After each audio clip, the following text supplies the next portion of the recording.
सच्चाई सच छुपने नहीं देंगे। मैं सुनील कुमार जायसवाल हूँ, सिंगरौली मध्य प्रदेश से। हम फाउंडर प्रेसिडेंट हैं ओबीसी महासंघ, जो कि रजिस्टर्ड संगठन है और पूरे मध्य प्रदेश के समेत देश के कई राज्यों में वो संगठन सक्रिय रूप से कार्यरत है। अभी जिस तरह से चुनाव के लिए भी वक्त है, 2024 के चुनाव होने हैं, वक्त इससे पहले कुछ राज्यों में चुनाव होगा, मध्य प्रदेश में भी चुनाव होंगे, लेकिन क्या लगता है जो अभी एनडीए बनाम इंडिया का जो गठबंधन जो बना हुआ है, कितना कारगर साबित होगा एनडीए के खिलाफ इंडिया में? देखिए 26 दलों ने अपनी भागीदारी दी है और इंडिया उन्होंने अब जो भी मांग उनकी प्रस्ताव होगी, अगर वो हमारी मुद्दों को उठाते हैं, चाहे इंडिया हो चाहे एनडीए हो, कोई भी अगर हमारे मुद्दों को उठाता है, हमारे मुद्दों का समर्थन करता है, हम उनके सपोर्ट करेंगे, क्योंकि हम नॉन पॉलिटिकल ऑर्गेनाइजर हैं और हमारी मांग है कि हमारी मेन मांग है कि जातिगत जनगणना हो देश में। दूसरी मांग है कि विधानसभा लोकसभा में पिछड़े वर्ग को जनसंख्या के अनुपात पर सीटें मिले। तीसरी मांग है जो संविधान में 340 अनुच्छेद है, जैसे 370 अनुच्छेद हट सकता है देश में। अभी आपने कहा इंडिया हो या एनडीए हो, हाँ। तो आपकी बात मानेगा आप उसके साथ है। 9 साल तक बीजेपी सत्ता में रही, यानी कि एनडीए से शासन रहा, हाँ। तो क्या मोदी जी ने 9 साल में ऐसा काम किया जो आप नहीं, हमने वही चीज़ तो कहा, इंडिया भी पहले इंडिया नहीं थी, हाँ। लेकिन वो भी 50 से 60 साल तक केंद्र में राज किया है ना, और ये भी राज किया 9 साल। लेकिन इन दोनों ने आज तक पिछड़े वर्ग की क्या दुर्दशा है? पिछड़े वर्ग की इसलिए दुर्दशा है कि क्योंकि किसी ने काम नहीं किया। जिस तरह से धारा 370 को हटाने के लिए पूरे सदन में मांग चली, उस तरह से हमारा मांग है कि पिछड़े वर्ग का जो अनुच्छेद 340 है उसको लागू करने के लिए, क्योंकि बाबा साहब ने संविधान में अनुच्छेद 340 लिख गए, लेकिन वो आज तक क्या कारण रहा कि लागू नहीं हुआ। उस पर कोई भी नेता, चाहे एनडीए का हो चाहे इंडिया का हो, कोई भी नेता बात नहीं करने को तैयार है, कोई भी सदन में आवाज़ नहीं उठा रहा है। आज तक 70-75 साल देश आज़ाद हुए क्यों नहीं लागू हो पाया? मध्य प्रदेश में अब भाजपा की सरकार है, 18 साल से आपके ही मुख्यमंत्री हैं, तो अब आपको लगता है कि उन्हें ही रहना चाहिए, वो काम करेंगे या बदलाव आना चाहिए? नहीं, हमारा तो वही मांग है ना कि मध्य प्रदेश में अभी हम लोगों ने उसके संदर्भ में मध्य प्रदेश में 15 अगस्त को हमारा ये मेन लक्ष्य है कि देश आज़ाद हुए 76 वर्ष हो गए, होने जा रहे हैं, 15 अगस्त को हो जाएंगे, तो अभी तक पिछड़ा वर्ग ओबीसी जो कौम है वो क्यों नहीं आज़ाद हुआ, उसको बराबर की संवैधानिक अधिकारी क्यों नहीं मिली है? इसलिए हम लोगों ने 15 अगस्त को डिसाइड किया है, मध्य प्रदेश के सिंगरौली जिला के सरई से वह कार्यक्रम स्टार्ट होगा, सामाजिक न्याय यात्रा। उसमें मुख्यमंत्री भी है, देश में अभी के प्रधानमंत्री हैं, फिर आप लोग देखिए दो तरह से बात होती है, एक मुख होते हैं, एक मुखौटा होते हैं, ठीक ना। तो ये मामा चाहे हों, चाहे पहले उमा भारती जी थी, बाबूलाल जी थी, ये केवल मुखौटे थे। इनकी मुंह ब्राह्मणवादी जो मनवादी सत्ता है वो चला रहे हैं, इनकी मुंह दूसरे शाखा के लोग चला रहे हैं, उनके कहे अनुसार ये काम कर रहे हैं। बताइए, आज बीजेपी के गवर्नमेंट मध्य प्रदेश में है, बीजेपी के गवर्नमेंट मध्य प्रदेश में है और केंद्र में भी बीजेपी का गवर्नमेंट है। ये अगर चाहे तो क्या पिछड़ा वर्ग को आरक्षण नहीं दे सकता? विधानसभा में एक विशेष अध्यक्ष लाके 9वीं अनुसूची में पिछड़ा वर्ग के आरक्षण डाल देता।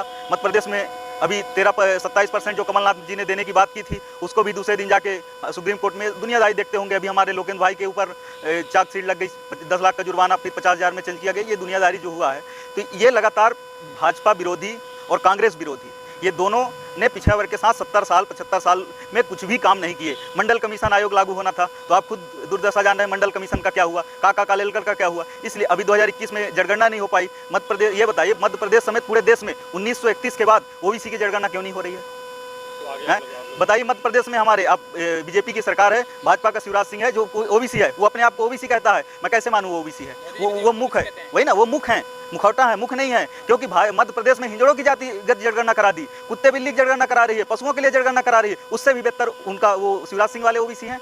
तब तो वो जनगणना नहीं करा रही, अपनी जनसंख्या नहीं बता रहे हैं, उनको ना आर्थिक रूप। जायसवाल समाज तो मोदी जी के साथ है, बीजेपी के साथ है, पूरा बनिया बीजेपी के साथ है। उसी को जगाने के लिए हम लोगों ने 15 अगस्त से मध्य प्रदेश से चालू किया है। संभवतः अगर प्लानिंग बनेगी तो पूरे देश में सामाजिक न्याय आंदोलन चालू होगा। और ये 15 अगस्त से ऐलान हो रही है, ये सीधी सिंगरौली की धरती से, वहाँ से 15 अगस्त से स्टार्ट होगी। और यह सरकार को जो भी हमारा बात नहीं सुनेगा, इनकी राजनीतिक में, अभी वर्तमान में राजनीति में अगर ये चाहें तो बीजेपी और कांग्रेस अगर है हिम्मत तो ब्राह्मणवादियों को टिकट छोड़ के 50-52% जो आबादी है उतने जनरल सीटों में ओबीसी को टिकट दे। जायसवाल कब से ब्राह्मणवाद के खिलाफ हो गए?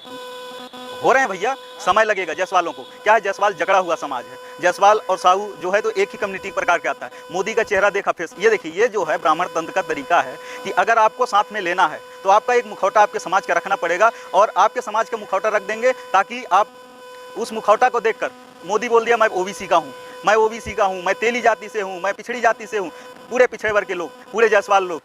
अभी द्रौपदी मुर्मू को देखिए, आप राष्ट्रपति बने हैं, क्या हाल है, संसद का वो हुआ, वहाँ जाने दिए, तो पहले मंदिर में दलित प्रधान राष्ट्रपति को नहीं घुसने दिए। उसी प्रकार से मोदी जी हैं, मोदी जी केवल मुखौटे हैं, उसमें अब जायसवाल समाज धीरे धीरे जग रहा है। देखिए समय लग रहा है और हम लोगों ने काफ़ी प्रयास कर रहे हैं जगाने में। और जाति समाज बनाना चाहते हैं आप, कह रहे हो कि अभी आप इसी में नहीं, आप जो जायसवाल की बात कर रहे हैं, जाति विहीन समाज कैसे बनेगा भैया? जब मध्य भारत में जातियां हैं, जातियों के अनुसार से शोषण हो रहा है, तो जाति विहीन कैसे समाज बनेगा? अरे आप सब हिंदू हैं, हिंदू कैसे हैं? जाति नहीं है, सब हिंदू। इसीलिए तो क्यों मंदिर में दलित प्रधानमंत्री वो राष्ट्रपति को नहीं घुसने दिया गया? बताइए आप। अब अभी हमारे सीधी के भैया चर्चा कर दिए, सीधी में हमारा देखिए एक ब्राह्मण, यही हिंदूवाद है, एक ब्राह्मण आदिवासी युवक के ऊपर पेशाब कर रहा है और वो भी ओबीसी का आदमी पैर धो रहा है। क्या ब्राह्मण पैर धोया?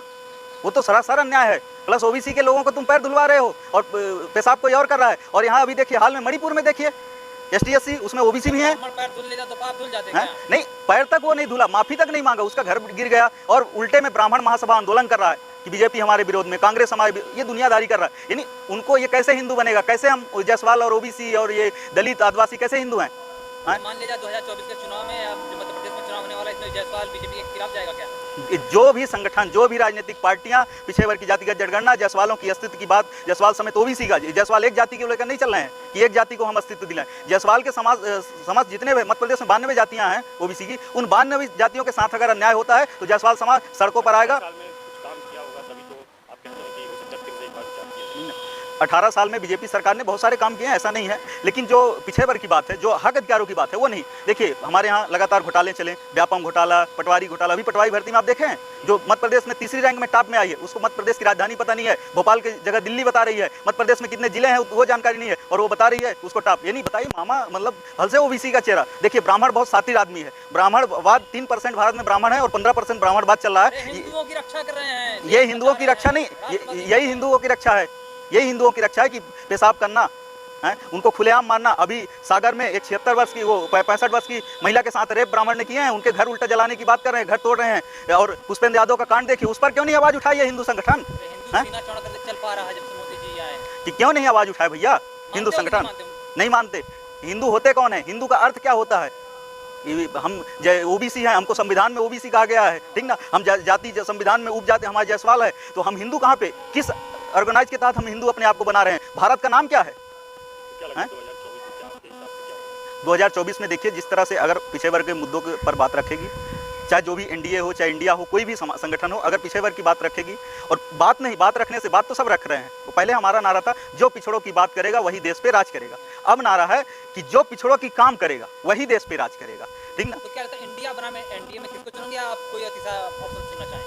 अगर 2024 आते आते ये लोगों ने कोई भी बात अगर नहीं कर रहे हैं, अभी तो वर्तमान में राहुल गांधी जी का स्टेटमेंट है और उनके तमाम साथी बोल रहे हैं कि जातिगत जनगणना मुद्दे पर ये वो, लेकिन अगर वो अगर काम नहीं करेंगे तो हम लोग तीसरा मोर्चा बना के पूरे फिर कैसे काम करेंगे? तो बात तो कर रहे हैं ना, अभी बात चल रही है। सत्ता में अगर ओबीसी चाहेगा, सामाजिक संगठन से प्रस्ताव, पूरी घोषणा पत्र वगैरह रखेंगे तो सोचा जाएगा, वो तो कमेटी सोचेगी। राहुल गांधी के क्या उसमें कुछ बदलाव नजर आया क्या? बदलाव तो अब वो जन जन तक गए, गरीब गुरबे तक गए, तो उसमें अब देखिए उनको जैसा समझ में आया होगा, अगर वास्तव में उनको समझ में आया होगा कि पिछड़ा वर्ग वास्तव में कमजोर है, तो उनको जातिगत जनगणना करवाना चाहिए। हमको लोकसभा, विधानसभा और तमाम जो निजी क्षेत्र हैं इधर, है ना, हर क्षेत्र में आर्थिक और आधार पर आरक्षण देना चाहिए, उनको सामाजिक आधार पर देना चाहिए, प्राइवेट सेक्टर में देना चाहिए, और तब तो विकास हो गया पिछड़ा वर्ग का। अगर अभी मान लिया चुनाव हो जाए तो किसको वोट करेंगे आप? ये मेरे समझ सवाल पूछिए भैया, ठीक ना। वोट हम जो हमारे लिए काम करेगा, और खासकर मैं ये बता दूं, देखिए अरे हमारा ये बात है, हमारा यही मध्य प्रदेश में बात है कि जो भी ओबीसी को टिकट देगा, चाहे वो बीजेपी हो चाहे कांग्रेस हो, जो ओबीसी की बात रखेगा, ओबीसी का काम करेगा, ओबीसी का आदमी, एसटी का आदमी, एससी का आदमी, जायसवाल का आदमी, जो ओबीसी को टिकट देगा उसी को वोट करना चाहिए। हम ये सरासर ब्राह्मण को वोट नहीं देंगे, ब्राह्मणवादी मनवादियों को वोट नहीं देने देंगे। ये हम मिशन चलाएंगे, पिछड़े वर्ग का वोट पिछड़े वर्ग को। ये मिशन को लेकर हम 15 अगस्त को ऐलान करते हैं कि सीधी और सिंगरौली की देवसर और धौनी विधानसभा के बॉर्डर सराई से आंदोलन स्टार्ट करेंगे और पूरे मध्य प्रदेश में बिंद होते हुए पूरे मध्य प्रदेश में आंदोलन क्रिएट होगा।